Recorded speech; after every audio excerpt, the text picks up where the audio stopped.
Army navy ఉద్యోగాల్లో Karimnagar Tejas defence academy సత్తచాటింది. ఆర్మీలో అగ్నివీరులుగా 102 మంది, నేవీలో అగ్నివీర్ ఏఎస్ఎస్ఆర్లుగా 10 మంది ఉద్యోగాలు సాధించారు.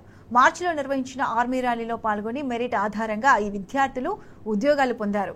పగడ్బందీ ప్రణాళిక, సుశిక్షితులైన ఉపాధ్యాయులతో విద్యాబోధన, శిక్షణ కారణంగా ఒకేసారి ఇన్ని ఉద్యోగాలు సాధించామని అకాడమీ చైర్మన్ సతీష్ రావు తెలిపారు. తేజస్ అకాడమీ నుండి ఇండియన్ ఆర్మీలో 102 మంది విద్యార్థులు అగ్నివీరులుగా ఎంపిక కావడం జరిగింది. అదేవిధంగా 10 మంది విద్యార్థులు ఇండియన్ నేవీలో ఎస్ఎస్ఆర్ ఉద్యోగాలకు అగ్నివీరులుగా ఎంపిక కావడం జరిగింది. ఇండియన్ ఆర్మీలో ఈ విద్యార్థులందరూ కూడా గచ్చిబౌలిలో జరిగిన ఆర్మీ ఓపెన్ ర్యాలీలో పాల్గొని అన్ని టెస్టుల్లో అర్హత సాధించి మెరిట్ ఆధారంగా ఉద్యోగాలకు ఎంపిక కావడం జరిగింది.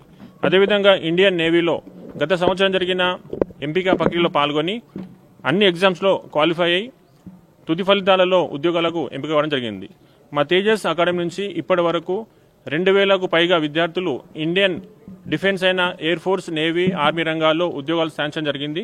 అదేవిధంగా తేజస్ అకాడమీలో ఉద్యోగాలే కాకుండా ఇంటర్మీడియట్లో కూడా అన్ని గ్రూపులో కూడా రాష్ట్ర స్థాయి మార్కులు సాధించడం జరిగింది.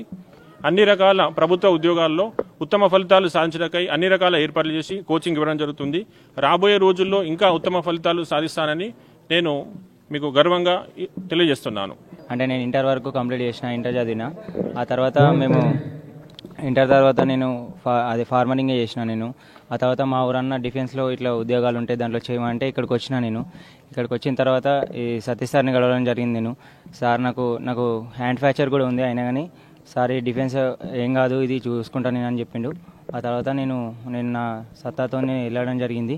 ఇప్పుడు నాకు మెరిట్ లిస్ట్లో నేమ్ వచ్చింది, నాకు జాబ్ వచ్చింది. ఇప్పుడు నేను ఇంతకుముందు సూర్యాపేట ర్యాలీ కొట్టిన, అప్పుడు పోయింది, మళ్ళీ ఖమ్మం కొట్టిన, మళ్ళీ మెరిట్ పోయింది. ఇప్పుడు గచ్చిబౌలి మెడికల్ ఫిట్ అయ్యి రన్నింగ్ కొట్టి మెరిట్ లిస్ట్లో పేరు వచ్చింది. దానికి కారణం తేజస్ డిఫెన్స్ అకాడమీ.